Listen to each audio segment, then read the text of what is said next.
Hello friends, welcome again to our YouTube channel, The Weirdos. Today we'll be starting with the third part of the heredity and evolution, and that is evolution.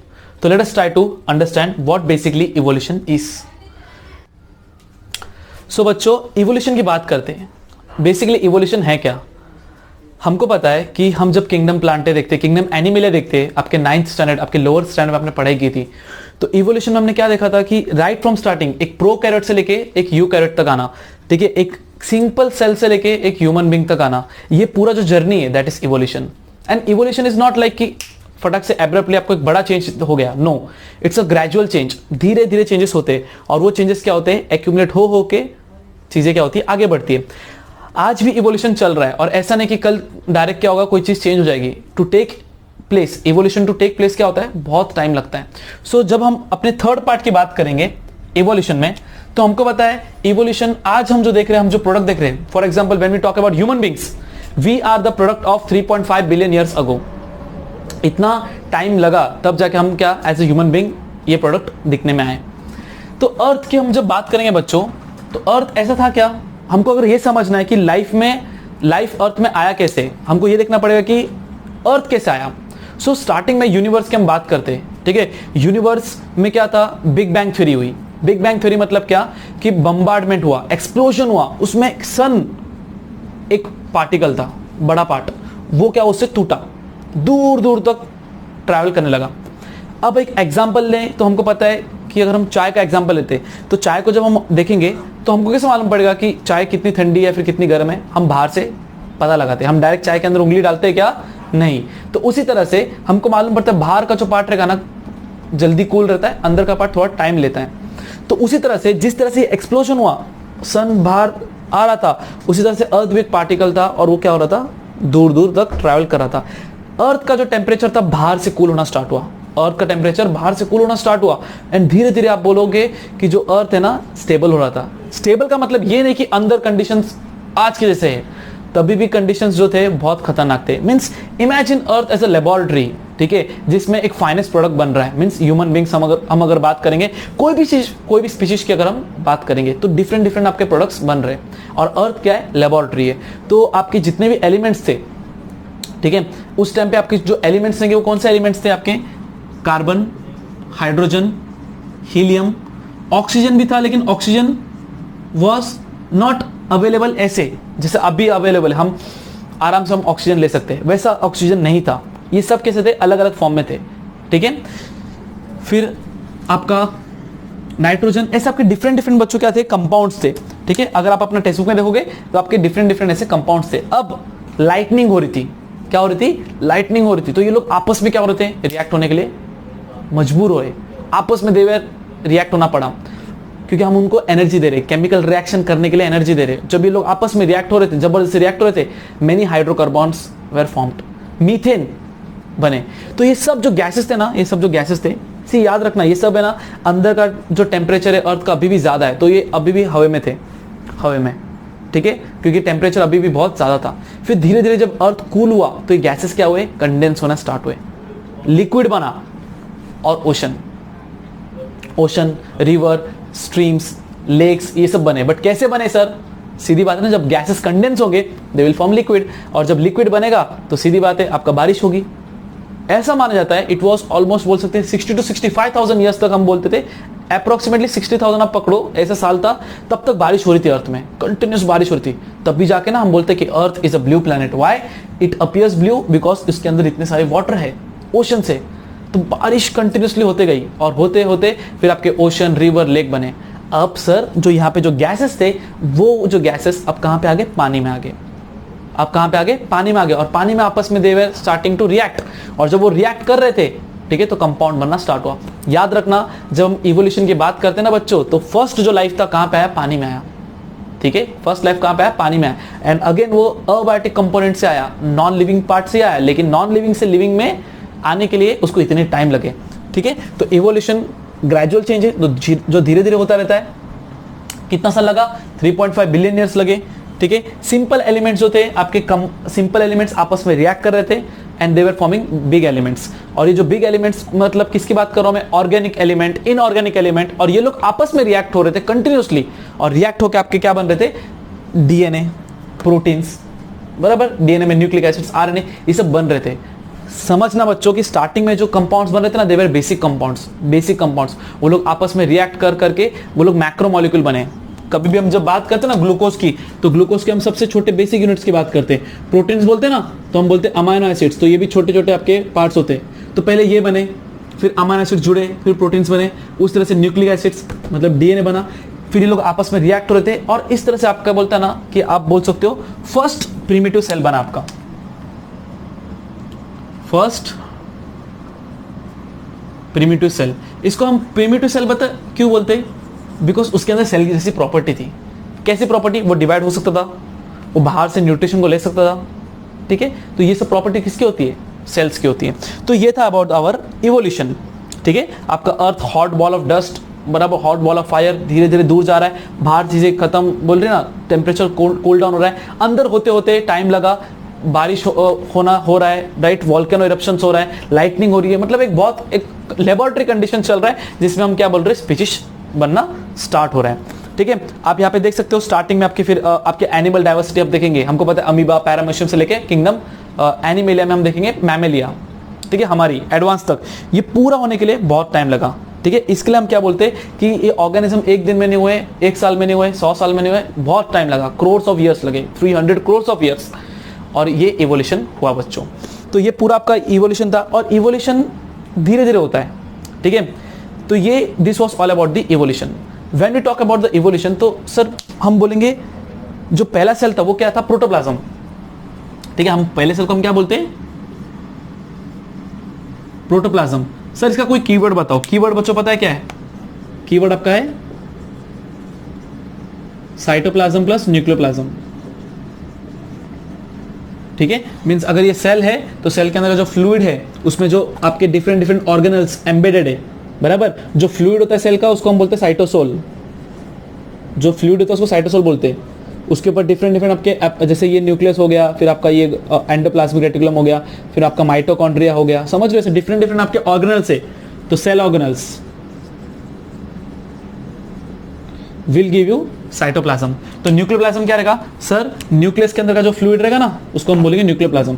तो in short nucleus plus cytoplasm आपका पूरा cell हो गया ना sir, है ना। Cytoplasm, cytosol plus cell organelle. Cytosol मतलब fluid है जिसके ऊपर ऑर्गेनल्स बैठे हुए, तो ये हो गया साइटोप्लाज्म प्लस न्यूक्लियोप्लाज्म प्रोटोप्लाज्म। तो ये बच्चों ये कंसेप्ट पूरा क्लियर है आपका, ठीक है। ओके, हमने ये मैक्सिमम पार्ट आपका यहाँ पे क्या किया, डन कर दिया। अब मैं किसकी बात करता हूं? ये हो गया आपका। अब आता है एविडेंसेस ऑफ इवोल्यूशन।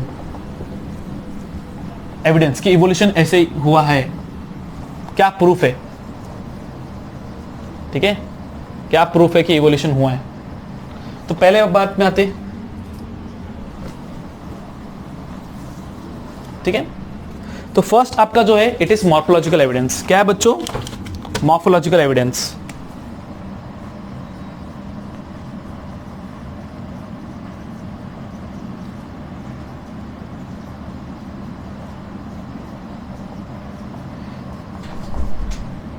जब आप बोलते हो मॉर्फोलॉजिकल एविडेंस, तो इससे क्या मालूम पड़ता है?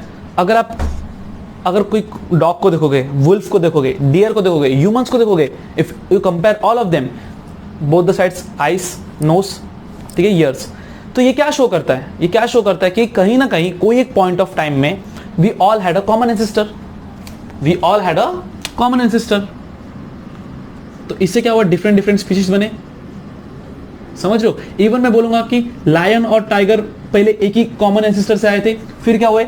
इवोल्यूशन हुआ, तो टाइगर अलग एक बन गया, लायन अलग एक स्पीशीज बन गया, समझा?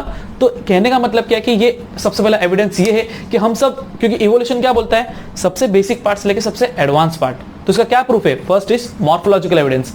अगर हम अपना स्ट्रक्चर देखें तो सबका क्या स्ट्रक्चर सेम है, आईज है, नोज, मुंह, ठीक है। इवन हम ट्रीज को देखें तो ट्रीज, हम हर ट्रीज को देखें तो हमको समझ में आता है ये सब क्या होते हैं, प्लांट्स में आते हैं। तो this is morphological evidence, first evidence. तो ये वाला पार्ट पूरा क्लियर है। अगर हम सिमिलरिटी देखेंगे, स्ट्रक्चर ऑफ माउथ, बराबर, position of eyes, structure of nostrils, ठीक है, ईयर, पिन्ना, ठीक है, हेयर्स की हम बात करेंगे तो मालूम पड़ता है हमारे बॉडी में भी हेयर्स है, और इवोल्यूशन में धीरे धीरे क्या हुआ है, कम हो गया, क्योंकि हमने उसको, हमारा जो रहना जो रहने का ढंग था, हम पहले केव्स में रहते थे, अभी हम कैसा है, आराम से घर में रहते हैं, तो डिफरेंस हुआ ना, लेकिन we have the hairs in the body, so which resembles the other organisms also, उनके अंदर भी बॉडी के पार्ट्स पे क्या है, they are having hairs.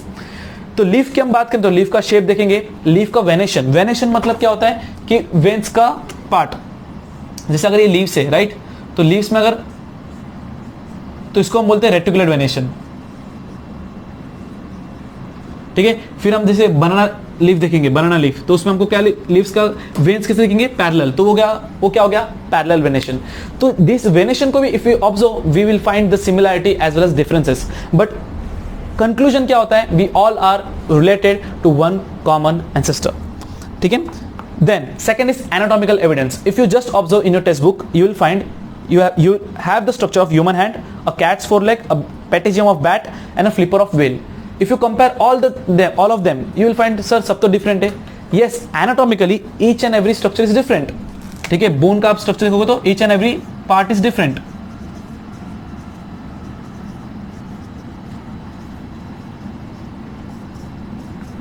each and every part क्या है बच्चों, different है, समझ रहे हो।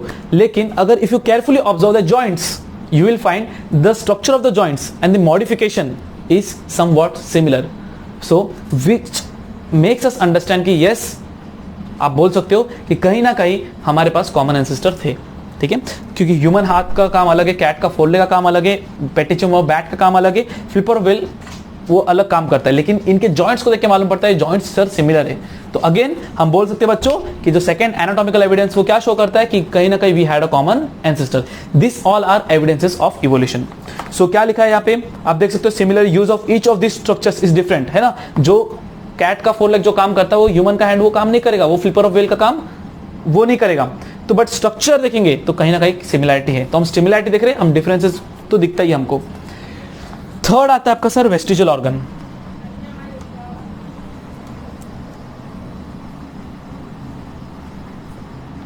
ठीक है,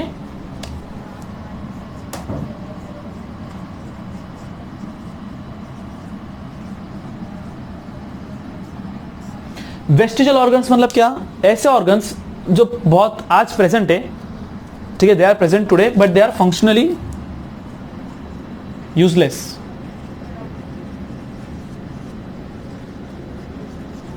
फंक्शनली यूजलेस, जैसे हम बात करेंगे टेल बोन, हम सबका टेल बोन खुद का ऑब्जर्व करना, ठीक है, कि यू विल, हाँ tail bone you will find कि है।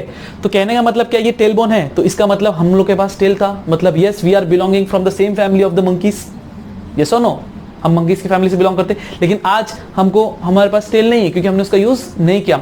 वी हैव विजडम टूथ, है ना, जॉ में आप देखो तो यहाँ पे आपका, यहाँ पे टीथ से, तो पहले के टाइम पे टीथ का रोल क्या था, हम पहले रॉ मीट खाते थे, है ना, चीजें रॉ मीट खाते थे तो उसको चबाना तो ज्यादा लगता था, तब शक्ल भी बड़ी थी।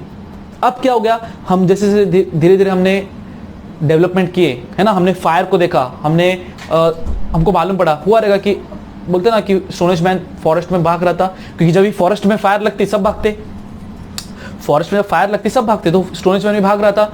भागते भागते हुआ क्या बच्चों कि उसने देखा रहेगा कि यार उसने जो फूड कैरी किया था, मीट कैरी किया था, वो गिर गया था। उसने बोला ओके, फिर उसके बाद जब भाग भाग क्या देखा, उसने मीट को टच करेगा, उसने कहा वाह, इसको फिर खाया रहेगा, अब ये तो स्मूथ है, ये तो स्मूथ है। तो then he understood the idea behind the science of the fire, कि भाई फायर होता कैसे, और उसको यूज करना स्टार्ट किया, and the idea of the fire change the human life.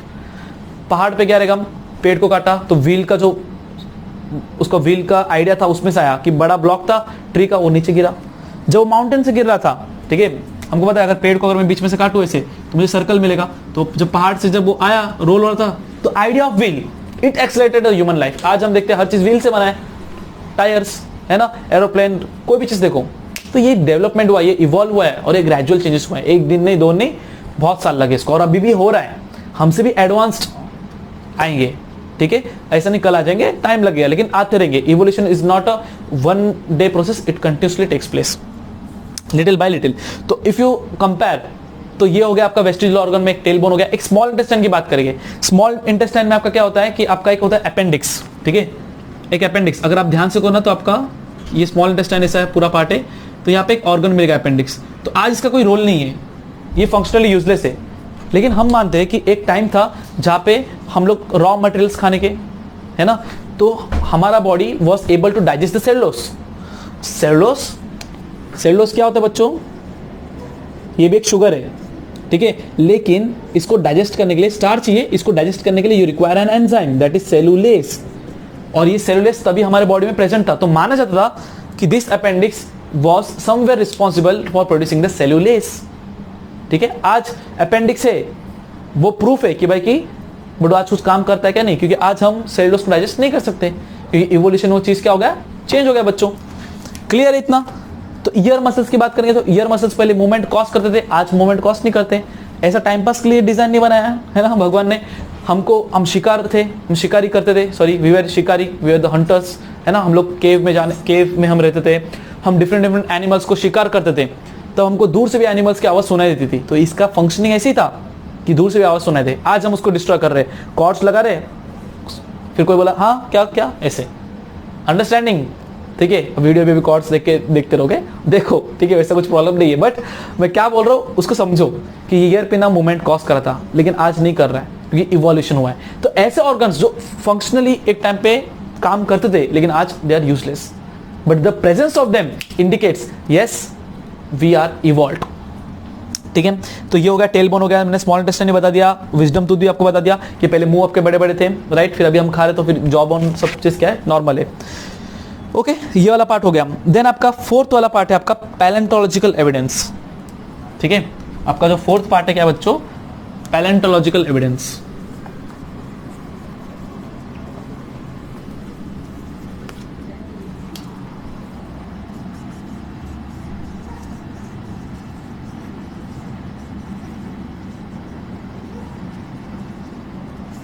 Palaeontological evidence मतलब क्या, एक सिंपल सी बात है, देखो क्या होता है ना, जब हम बात करेंगे इसकी, अगर हम लोग फॉसिल्स को खोदते, ठीक है, मतलब जो आपके अर्थ में, ठीक है, तो हमने क्या बोला है कि सर सबसे पहले इनवर्टिब्रेट्स थे, फिर वर्टिब्रेट्स रहे, है ना, एव्स आए, मतलब सॉरी रेप्टाइल्स आए, एव्स आए, मैमल्स आए, है ना। आप हमेशा ऐसे बोलते हो, किंगडम प्लांटे में बोलो, किंगडम एनिमल है बोलो, आप बोलते हो ऐसे ही रेंज में हुआ, पहले ये आया, फिर ये आया, फिर ये आया, फिर ये आया, फिर मैमल्स आए लास्ट में। तो वैसे उसी तरह से इसका प्रूफ क्या है, क्योंकि हम एविडेंस की बात करें मतलब वी नीड द प्रूफ।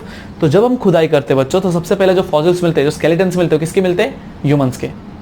उसके बाद जब नीचे जाते तो हमको एव्स, रेप्टाइल्स, एम्फीबियंस। तो कहने का मतलब क्या, यस इवोल्यूशन इसी पैटर्न में हुआ था। तो अगर आप अपना टेक्स्ट बुक देखोगे बच्चों, तो टेक्स्ट बुक में आपको मिलेगा कि सबसे नीचे आपको इनवर्टिब्रेट्स, फिर आपको फिश के आपको मिलेंगे, फिर आपको एम्फीबिया मिलेगा, फिर रेप्टाइल्स मिलेंगे, फिर एव्स, बर्ड्स, मैमल्स, ऊपर आपको सब मिलेंगे। डिफरेंट एरा भी दिया आपका, Palaeozoic era, Mesozoic era, Cenozoic era. ये आपका जियोलॉजिकल टाइम स्केल है बच्चों। क्या ये जियोलॉजिकल टाइम स्केल? आपको बोर्ड में पूछ सकते हैं कि जैसे कि रेप्टाइल से ये कौन से एरा में मिलते थे, तो आंसर क्या आएगा, मेसोजोइक एरा। आप जब बात करोगे बर्ड्स और मैमल्स की, तो ये लोग कौन से एरा में थे, तो सेनोजोइक एरा में, ठीक है। आप जब बात करोगे एम्फीबिया और रेप्टाइल्स, ये कौन से एरा में थे, तो पैलेजोइक एरा में। तो बच्चों इतना क्लियर है, इतना क्लियर बच्चों, समझ रहे हो, डन इतना, ठीक है। अब कनेक्टिंग लिंक्स की बात करेंगे, तो कनेक्टिंग लिंक्स में क्या होता है बच्चों, हमको पता है कि एम्फीबियंस की मैं बात करूंगा, तो एम्फीबियंस किसको कनेक्ट करते हैं, राइट, एम्फीबियंस किसको कनेक्ट करते हैं, कुछ आपके एनिमल्स होते हैं एक्वाटिक और कुछ होते हैं आपके टेरेस्ट्रियल, ठीक है। तो एम्फीबियंस कौन होते हैं, जो इसके बीच में आते हैं, एम्फीबियंस कौन होते हैं, उसके बीच में आते हैं। अब सीधी बात है, डायरेक्टली एक्वाटिक से टेरेस्ट्रियल को जंप नहीं मारा ना। सबसे पहले हम जब एनिमल्स भी हम ऑब्जर्व करेंगे, थैलोफाइट आया, फिर डायरेक्ट टेरिडोफाइट आया क्या, नहीं, थैलोफाइटा मतलब खाली प्लांट में थे, अपना वाटर में थे। जब आप आए टेरिडोफाइटा में, टेरिडोफाइटा किधर था, लैंड में, टेरिडोफाइटा मतलब किधर, लैंड में। तो आपको डायरेक्टली लैंड में वाले प्लांट्स मिले नहीं, you came across the bryophytes. तो ब्रायोफाइट्स कौन थे, जो थैलोफाइट में से इवॉल्व हुए थे। They were such kind of plants which were said to be as they are amphibian of the plant kingdom। Amphibian मतलब क्या, एक ऐसा स्पीशीज जो पानी में भी रह सकता है और लैंड में भी रह सकता है। तो bryophyta they were there in land, मतलब ऑलमोस्ट किनारे की तरफ थे, but they were requiring the water for the reproduction. उसी तरह से हम फ्रॉक्स की बात करें, फ्रॉक्स रहते पानी में है, फ्रॉक्स रहते तो पानी में, लेकिन उनको लैंड में भी रह सकते हैं। तो मैं क्या बोल सकता हूं कि जो फ्रॉग रहेगा वो कनेक्टिंग लिंक रहेगा, कनेक्टिंग लिंक रहेगा, है ना। तो यहां पे हम देखेंगे, जैसे एक एग्जांपल आपका यहां पे दिया पेरिपेटस। तो पेरिपेटस का जो बॉडी है ना, मैंने टॉक अबाउट द पेरिपेटस, ठीक है। तो यहां पे आप देख सकते हो पेरिपेटस का, तो पेरिपेटस के आपका बॉडी देखोगे तो एक सेगमेंटेड बॉडी, सेगमेंटेड बॉडी हो गया, फिर आपका थिन क्यूटिकल, ओके, फिर आपका पैरापोडिया ऑर्गन्स। तो ये सारी जो प्रॉपर्टी ना बच्चों, ये सारी जो प्रॉपर्टी है, ये प्रॉपर्टी किसकी है? ये सारी प्रॉपर्टी किसकी है? अगर आप देखोगे तो Annelida, Annelida, we are talking about the Peripatus, ठीक है। तो पेरिपेटस के पास है ना उसके सेगमेंटेड बॉडी, मतलब बॉडी में सेगमेंट्स है, जैसे सेगमेंटेड बॉडी है, ठीक है। क्यूटिकल्स थिन है, मतलब आउटर कवरिंग उसका थिन है, और उसके ऑर्गन्स कौन से? पैरापोडिया, पैरापोडिया मतलब नाम से मालूम पड़ता है लोकोमोटरी ऑर्गन्स। ये जो कैरेक्टरिस्टिक फीचर है, it resembles the Annelida. At the same time, the peripatus also have the characteristic features similar to arthropoda. Similar to arthropoda. जब आप arthropoda की बात करते हो तो arthropoda में आपका क्या होता है? Tracheal respiration. ट्रकियल रेस्पिरेशन की हम बात करेंगे, ओपन सर्कुलेटरी सिस्टम, ठीक है। ये वाला पार्ट है, ये ट्रकियल रेस्पिरेशन और ओपन सर्कुलेटरी रेस्पिरेशन जब हम बात करते हैं, ठीक है। ओपन सर्कुलेटरी सिस्टम हम जब बात करते हैं कि सर्कुलेशन के हम अंदर की जब हम बात करेंगे तो इसमें मालूम पड़ेगा कि जो tracheal respiration and open circulatory system it is similar to arthropoda. मतलब पेरिपेटस एक ऐसा कनेक्टिंग लिंक है जो एनिलिडा और आर्थ्रोपोडा को जोड़ता है। हम पढ़ते पहले एनिलिडा, फिर हम पढ़ते आर्थ्रोपोडा। तो याद रखना बच्चों कि जब हम पेरिपेटस की बात करेंगे तो पेरिपेटस एक कनेक्टिंग लिंक है जो एनिलिडा के फीचर्स भी अंदर है उसके और आर्थ्रोपोडा के भी फीचर्स है। फिर दूसरा आपका जो एग्जाम्पल यहां पर दिया है वो है आपका डक बिल प्लैटिपस। पेरिपेटस हुआ, फिर प्लैटिपस। अब प्लैटिपस क्या होता है? ये एग ले करता है लाइक रेप्टाइल्स। अगर हम रेप्टाइल्स की बात करेंगे तो वो लोग अंडे देते हैं, ठीक है। Humans they give the birth to the baby via the womb, तो वी आर विविपेरस, ठीक है। वी डोंट गिव, हम अंडे तो देते नहीं है, सीधी बात है। तो बट आप अगर जब प्लैटिपस की बात करोगे तो ये ऐसे ऑर्गेनिज्म है जो एग ले करते हैं लाइक रेप्टाइल्स, दे ले the eggs like reptiles. But ये लोग मैमरी ग्लैंड इनके पास होता है। मैमरी ग्लैंड मतलब क्या? We know our mother feeds us, ठीक है। जब हम बचपन में होते थे हमारी मम्मी हमको क्या करते थे? They used to feed us milk by the mammary glands. तो ये एक ताजुब की बात है ना, एक ऐसा ऑर्गेनिज्म जो अंडे देता है, ठीक है, जो एग्स ले करता है, but at the same time it shows the resemblance with the mammary glands. तो उसके पास मैमरी ग्लैंड्स भी है जो एक किसका फीचर है? मैमल्स का। समझा? तो ये वाला पार्ट हो गया सेकंड।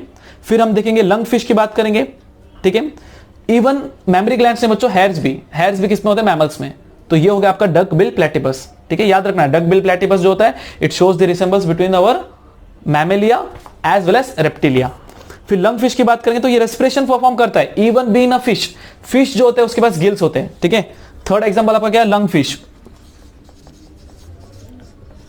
तो लंग फिश क्या करेगा? रेस्पिरेशन करेगा। रेस्पिरेशन नॉर्मली कौन करता है? फिश कैसे करते हैं? गिल्स से करते हैं, लेकिन ये किससे करेगा? लंग से करेगा। तो एक फिश के पास लंग होना ये अगेन एक ताज्जुब की बात है।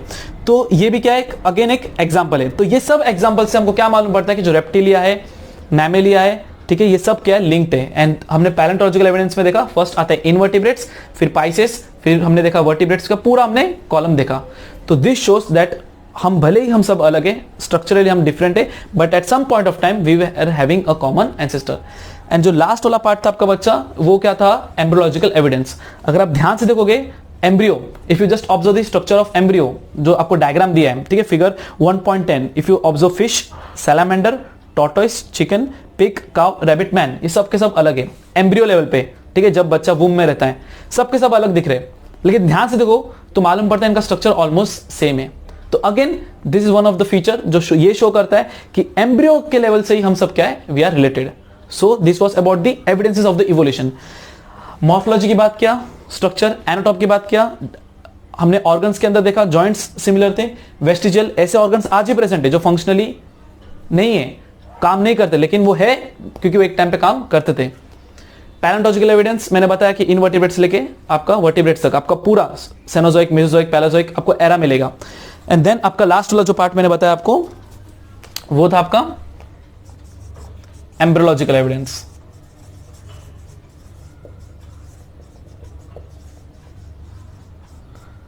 सो this are all the evidences of the evolution. Hope आपको ये चीज समझ में आया। If you understood the video, ठीक है, understood the concept, please do like, share and subscribe. Next time we'll be doing about the Darwin's theory and Lamarckism. Okay, tata, bye bye, thank you.